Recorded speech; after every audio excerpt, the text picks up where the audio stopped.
काका है कि कहा था कि अमवा कैसे फराता है।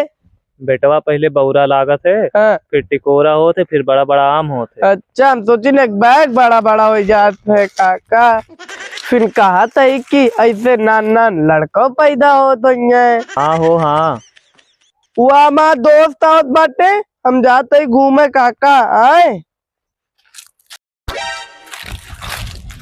ए दोस्ती, आवत चला आम तोड़ी जाए। हाँ चला चला, लेकिन जोन तोरा बोका हम ही लेबाई।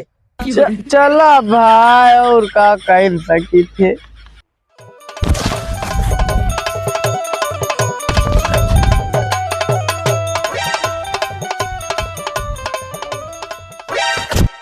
अरे हम गिराए